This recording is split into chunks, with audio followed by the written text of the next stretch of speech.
The steady wail of traffic outside barely registered in Ava Bennett's mind. She sat curled up at the small table by the window of her worn-down New York apartment, city lights bleeding through thin curtains onto her trembling hands.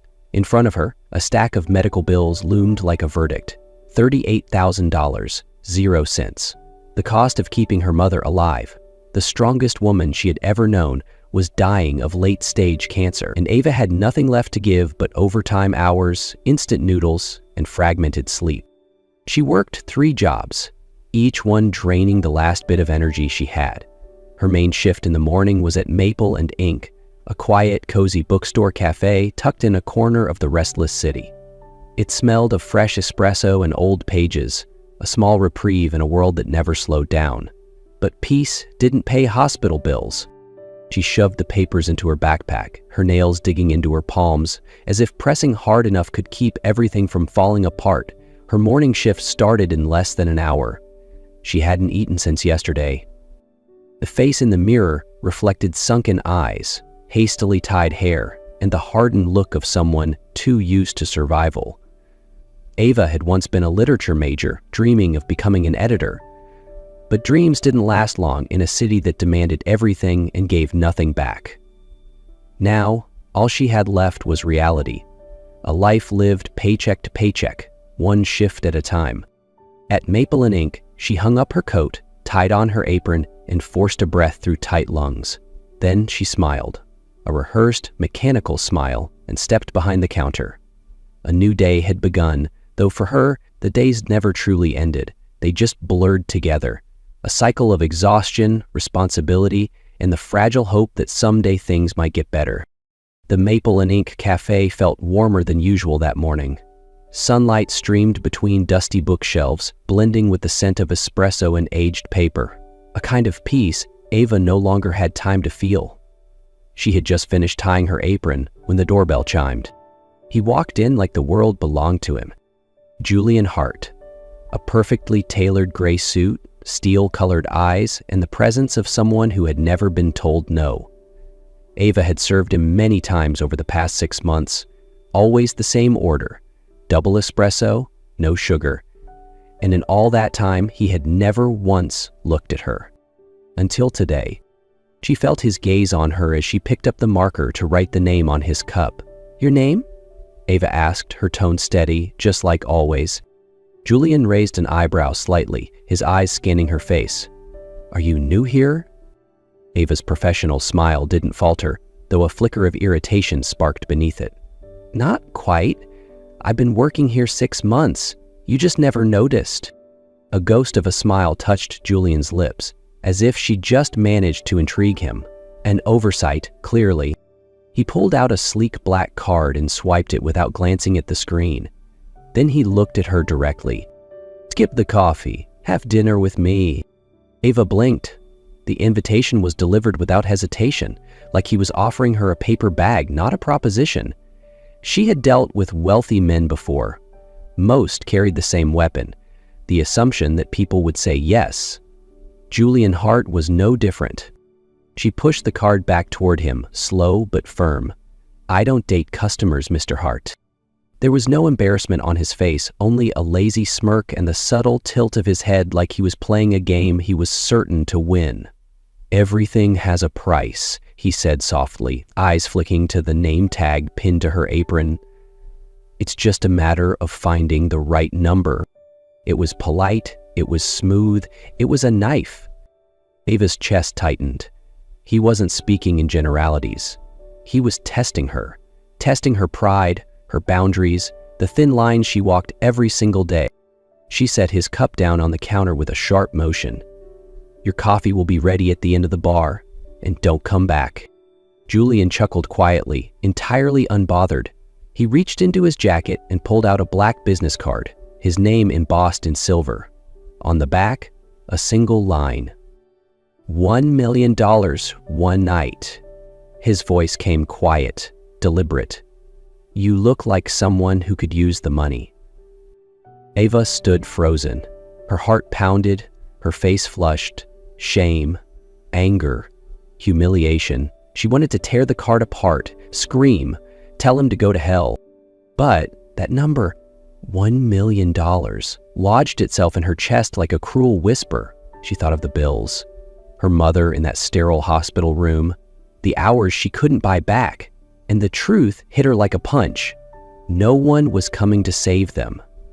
Her fingers trembled, and in a moment of reckless instinct, she slipped the card into her apron pocket. "Your coffee is at the end of the bar." Her voice was ice. Julian took the cup, said nothing, and walked away. The door closed behind him. But inside Ava, something far more dangerous had opened. A door to a choice she never imagined she'd even consider. The business card in Ava's apron pocket burned all day like a brand.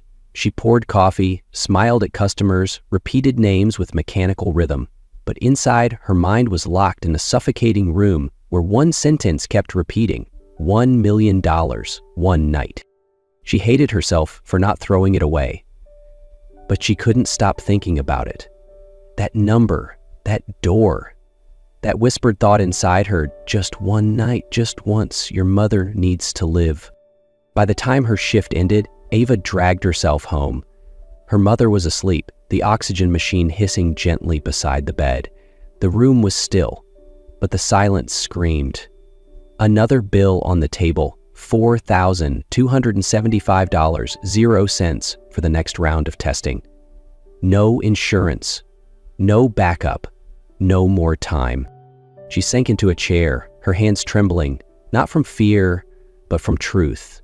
She had lost, not to Julian, but to reality, to poverty, to the kind of hopelessness that dreams can't outrun. Then she pulled out her phone.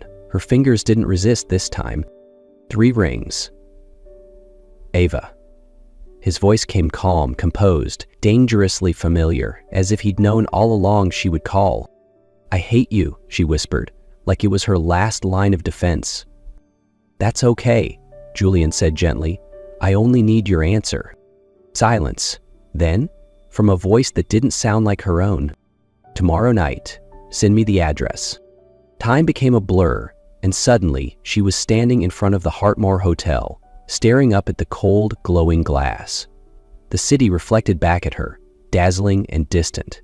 She wrapped her coat tighter, but nothing could keep out the chill in her chest. The elevator climbed without sound. The doors opened into gold-lit silence, marble floors, high ceilings, a sweeping view of New York behind floor-to-ceiling windows. And in the center of that luxury, Julian Hart sat with a glass of whiskey, watching her. "You're on time," he said. Ava didn't flinch. Her voice cut through the room like a blade. "Let's get this over with." Julian stood, unhurried. He walked to a nearby table, opened a sleek black briefcase, and pulled out a document. No flourish, no games. A contract. No fine print, no hidden clauses, just one question. Do you accept the terms? One night, $1 million. Ava took the pen. Her heart pounded, not from fear, but from the knowledge that after this, there would be no way back. But there was no other way forward either. Without hesitation, she signed. It wasn't just a business deal. It was surrender. A declaration that Ava Bennett, the girl who had fought to stand tall, had finally been broken by the weight of surviving. And yet, in that moment, neither of them realized. This night wouldn't just bind them in a deal, it would ignite something neither of them could control. The next morning, pale light crept through the thick curtains, casting soft streaks across the quiet room. Ava lay still in the unfamiliar bed, feeling like her soul had been peeled away. Everything inside her felt hollow. No anger, no relief, just emptiness. Julian was still asleep beside her, his breathing even, his face relaxed, untouched by what had happened the night before. Ava glanced at him for a second. Without feeling, just detachment. This was the man who had paid $500,000 for one night with her. And what unsettled her most was that it had all been so easy. She slipped out of bed silently, pulling on her clothes. No words, no tears. But as she stepped out of that penthouse, walked down the quiet hallway and into the sterile, freezing elevator, Ava knew that something inside her had been lost forever. Her pride, her sense of self, or maybe the version of herself she had been trying to protect all along. She didn't know what came next, but one thing was certain. She was no longer the woman she had been yesterday. 4 days passed like a silent wound that refused to close. Ava returned to Maple and Ink like a ghost. She poured coffee, wiped counters, smiled at customers. All muscle memory, but inside she felt hollow. She didn't cry, she didn't wait for a call.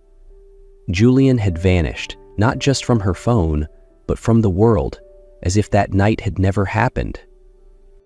Sometimes, as she stared at the gray light filtering through the cafe windows, she asked herself, would anything be different if I had thrown that card away? If I hadn't made that call? But the worst question was always, why hasn't he said anything? On Thursday morning, while she was bent over cleaning the espresso machine, a voice she didn't want to hear pierced the hum of the cafe. "Morning, Ava." She looked up. Mason Grant, Julian's business partner. She'd seen him with Julian a few times, always smirking, always looking like the world was one big game. "Thought we should talk about you and Julian," he said, leaning on the counter like it was a casual chat. "There's nothing to talk about," Ava replied, cold and flat. Mason didn't argue. Instead, he pulled out his phone, unlocked it, and placed it in front of her. One glance, 1 second, and Ava's world collapsed. "Mason, you bet she'd say yes?" "Julian, everyone has a price. Just a matter of the right number." "Mason, $1 million? Bold. Julian, watch me." Ava went still. Her hands clenched the rag so tight her knuckles turned white. Each line on the screen cut deeper than the last. She hadn't just been bought. She had been bet on. A bargaining chip. A sick dare between two rich men who saw women like stocks. Things to win. She didn't speak. She just grabbed the phone and walked out. The streets blurred around her. Cars, people, sounds. None of it touched her, only the rage, the shame, the slow-burning realization that she had been used. She burst into Julian's office like a storm. He looked up and froze. Ava threw the phone onto his desk. The messages lit up the screen. "Read it," she said, her voice trembling but razor-sharp. Julian stared. A pause. His jaw tightened. Then, "It was a mistake," he said, quietly. Ava laughed, and it was the coldest sound in the world. "Mistake?" she echoed. "That's what you call betting $500,000 on whether I'm cheap enough to sleep with you?" Julian stood, trying to approach. "I didn't mean it like that." "No," she stepped back, hand up. "Don't lie. You knew what you were doing. You didn't just insult me. You ripped apart everything I had left. You made me a joke." Her voice cracked, tears burning behind her eyes. But she didn't let them fall. "Did you ever see me as a person, or just another number to prove you could afford anything?" His silence said it all. Ava reached into her coat. The check, still folded, still pristine. She threw it on the desk like filth. "Take your money," she said, voice breaking, "and get the hell out of my life." She turned and walked out. The door closed behind her, but her heart stayed open, bleeding. Behind her, Julian stood still, staring at the check. It wasn't just paper anymore. It was everything he'd misunderstood about her, now thrown back in his face. And for the first time in his life, Julian Hart didn't feel powerful. He felt small and utterly, painfully human. Julian Hart never believed that loss could touch him. He was too used to control-less, of companies, markets, and people. In his world, everything was a transaction. And when the price was high enough, every door eventually opened. But the door Ava closed stayed shut. From the moment she threw that check at him and walked out, Julian was no longer himself. He stood still in his glass-lit office, staring at the paper on the floor as if it were mocking him. He'd once bought entire buildings with a single signature, but being rejected publicly and coldly by one woman, using his own money against him, that was new. He was used to women agreeing, to flattery, to being chaste, but Ava was different. And now she was gone. No words, no goodbye, not even a final glance. That night, for the first time in years, Julian couldn't sleep. He lay in his oversized bed, eyes wide open, staring at the ceiling like it might hold the answers. Finally, he picked up his phone. Her name was still in his contacts. He dialed. Ring, ring. Call blocked. He tried texting, bounce back. Julian Hart, the man who had executives waiting months for a meeting, was cut off completely by a girl who had nothing but pride. But he didn't get angry. He didn't blame her. He just felt hollow. And for the first time, he asked himself, if I had no money, no reputation, who would I be? The next day, work became background noise. Meetings shortened, emails unanswered. Assistants knocked, and he didn't even lift his head. His mind kept returning to one thing, Ava's eyes. Not full of rage, but disappointment. Not because she hated him, but because he let her down. And that cut deeper than any corporate loss. Julian didn't call again. He knew apologies were cheap now. He had to do something bigger. Days later, he called an emergency board meeting. On the 38th floor of Hartmore Group, he announced, all partnerships with Mason Grant were terminated immediately. No press, no announcement, just a single sentence. I won't do business with people who lack integrity. The room went silent. Some objected. He didn't justify. He didn't care. He wasn't doing this for anyone else. He was doing it to find the part of himself he'd lost. Then came something more. Julian created a private, anonymous fund offering medical treatment grants for patients in need. The first recipient, Ava Bennett's mother. 3 days later, he went to the hospital. No appointment, no grand entrance, just a man with a signed treatment file waiting quietly for a doctor to confirm. When Ava entered the room and saw him standing there, both froze. But Julian didn't speak. No apology, no weak smile, no honest, quiet, and lower than hers. He wasn't there to beg. He was there because he was changing. And he wanted, for once, to be a man worthy of being seen again. Ava stepped into the hospital room, a cup of hot soup in hand. She wasn't expecting anything unusual, just her mother, resting as usual. But when the door swung open, Julian Hart was standing there. Her heart sank, like the air had been sucked from the room. He turned slowly, and for once his eyes weren't proud or guarded. They were quiet, almost humble. What are you doing here? Ava gripped the cup tighter, her voice sharper than the cold November wind outside. Julian didn't flinch, but he didn't step forward either. He simply stood. Making sure your mother gets the treatment she needs, he said calmly. Not because of you, not out of guilt, but because you deserve the help. She scoffed. I don't need your charity. At that moment, the doctor walked in, holding a thick file, his expression serious but hopeful. Ava, thanks to an anonymous donation from Hartmore, the program has been expanded. Your mother will continue her treatment, and not just her. 4 additional patients were added to the priority list. Ava turned back to Julian, eyes burning. You think doing a few good things makes me forget what you did? What you saw me as? Julian nodded. No defense. No excuses. No, he said softly. I didn't do it because you'd forgive me. I did it because, for the first time in my life, I wanted to do the right thing. Not to win you back, not to buy redemption, just not to keep being the man I was. Ava had no words. She looked at him, and for the first time there was no calculation, no ownership in his gaze. Just a man trying not to erase the past, but to rewrite who he would be tomorrow. And in that moment, she knew. He was no longer the Julian Hart from that night. 3 weeks had passed since Ava last saw Julian at the hospital.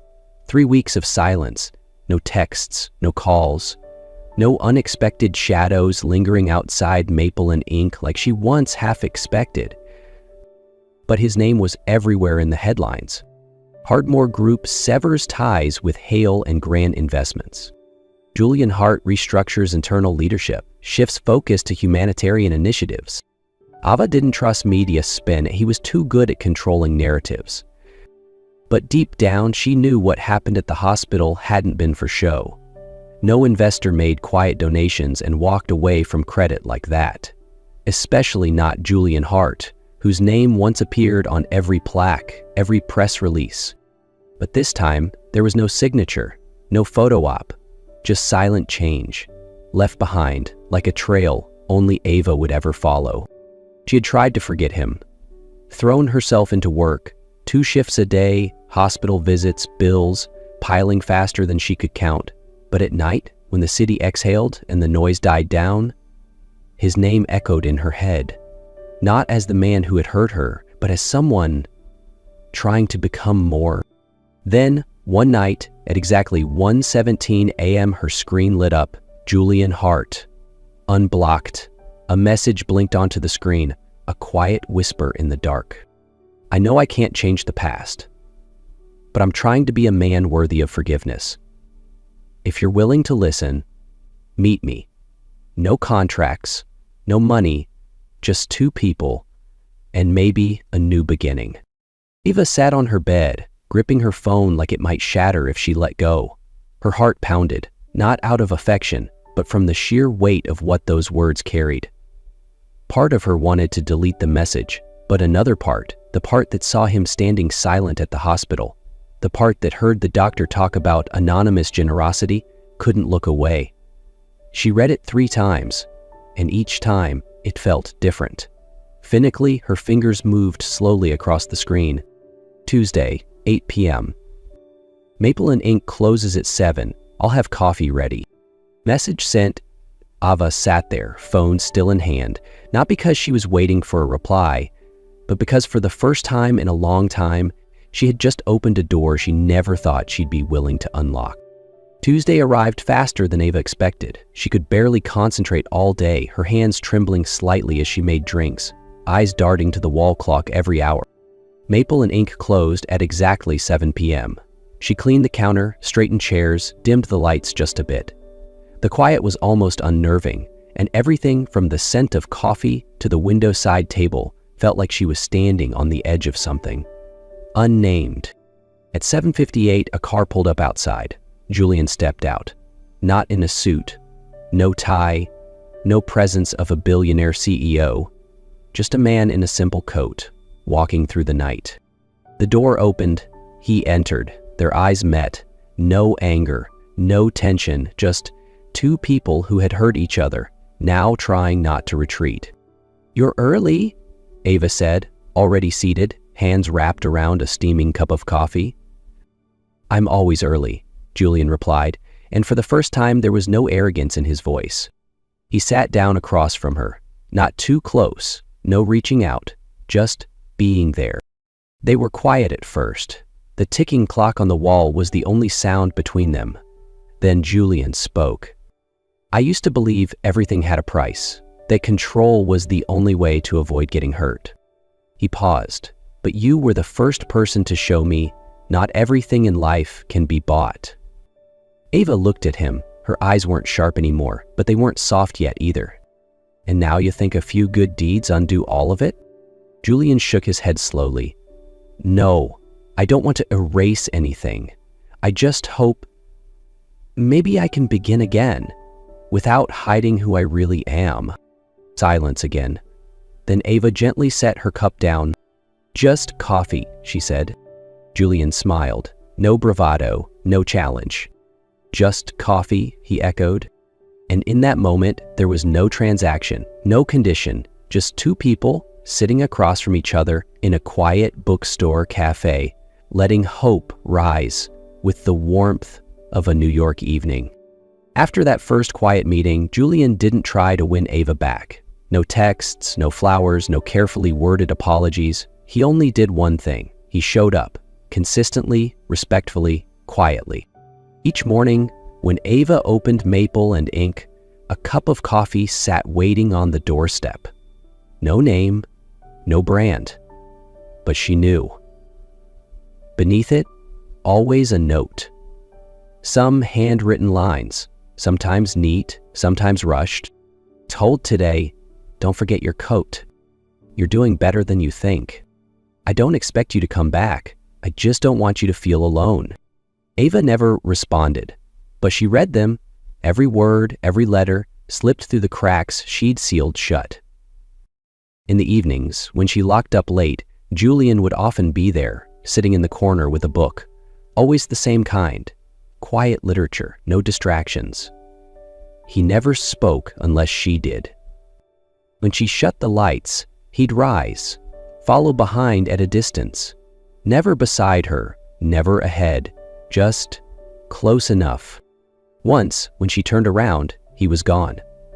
But a note remained on the table. You can step back whenever you need to. I'll still be here, just far enough to catch you if you fall. Ava had once thought Julian Hart only knew how to take, to control. But for 3 weeks, he did nothing but wait and walk. Then came the rain. She had forgotten her umbrella. The downpour started just as she locked the cafe. She was about to run when she saw him, already standing beneath the awning across the street, holding an umbrella. He didn't wave, didn't call, just waited for her to notice. They stood in silence side by side, beneath the rhythm of falling rain. Ava shivered, not from cold, but from the familiar fear of trusting again. Julian didn't move. And in that quiet, unspoken moment, Ava reached out. She took his hand, not trembling, not unsure, just firm enough to say, I haven't forgiven, but I trust. Julian said nothing. He only closed his fingers gently around hers, just enough to let her know he wouldn't let go unless she asked him to. That night, they walked home beneath the rain.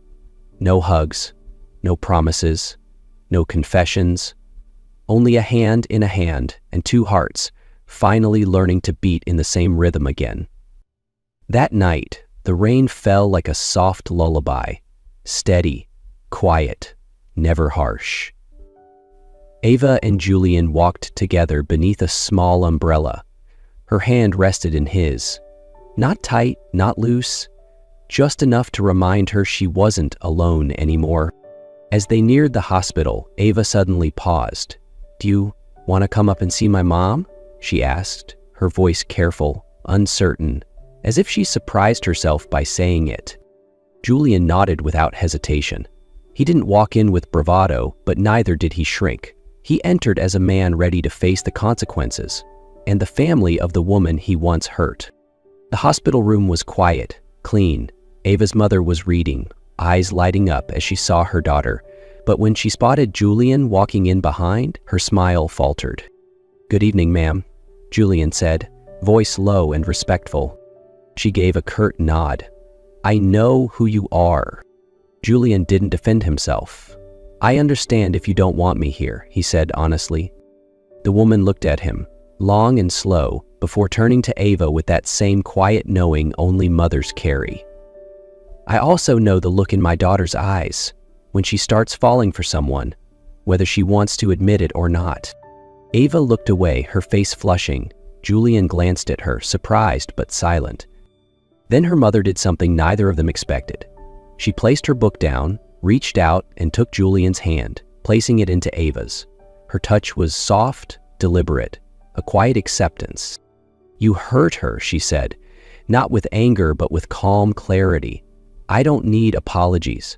I just want to know, what do you plan to do now? Julian didn't look at the woman. He looked at Ava.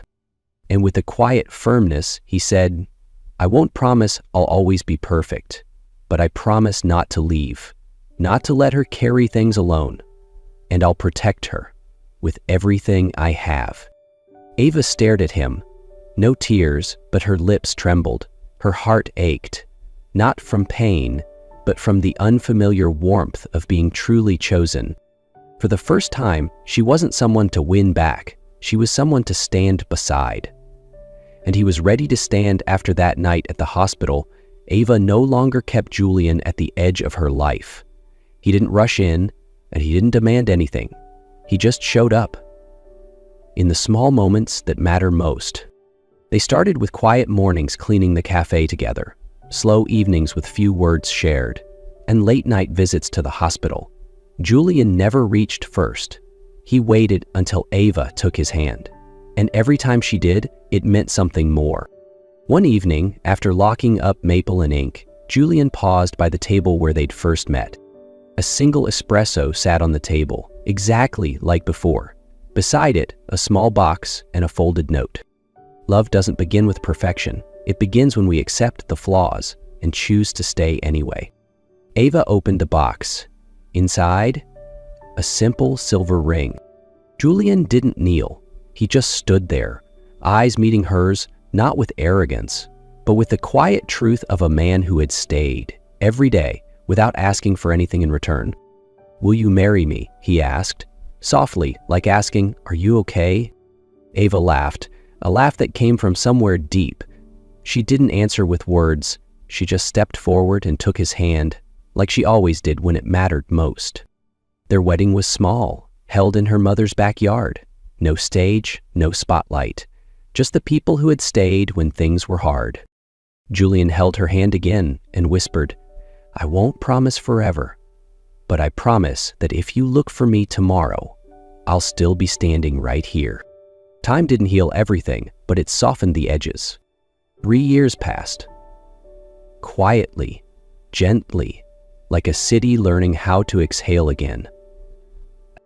Morning light poured through the window of their bedroom. On the big messy bed, Julian lay asleep, hair tousled, blankets half kicked away, looking nothing like the polished man he used to be. "Daddy," a tiny voice sang out. Then another, "Wake up, it's Sunny." 2 little girls, Ellie and Nora, had clambered onto the bed, all giggles and wild hair. One sat on his chest, the other tugged on his sleeve. Julian groaned playfully, voice husky with sleep. "My little monsters, just 5 more minutes?" "No!" they squealed in unison. Ava stood at the doorway, coffee in hand, watching her 3 loves, her eyes full, her smile soft. Julian pulled both girls into his arms, kissing their foreheads. Ellie chirped, "Daddy, I dreamt Mommy was a princess and you were a sandwich?" Julian laughed and looked at Ava. "Well, at least I'm something people want in the morning." As she watched Julian laugh with their daughters, Ava's mind wandered, just for a second, back to a different window. 3 years ago, the one in her tiny apartment where she once sat with shaking hands, staring at $38,000, 0 cents in medical bills. Back then, she had nothing but debt, exhaustion, and the desperate hope that her mother might live long enough to see her smile again. She never imagined this version of herself, a mother, a wife, a woman who had walked through fire and somehow come out softer, not burned. Maybe happy endings didn't arrive like fairy tales. Maybe they were built, one step, one scar, one choice at a time.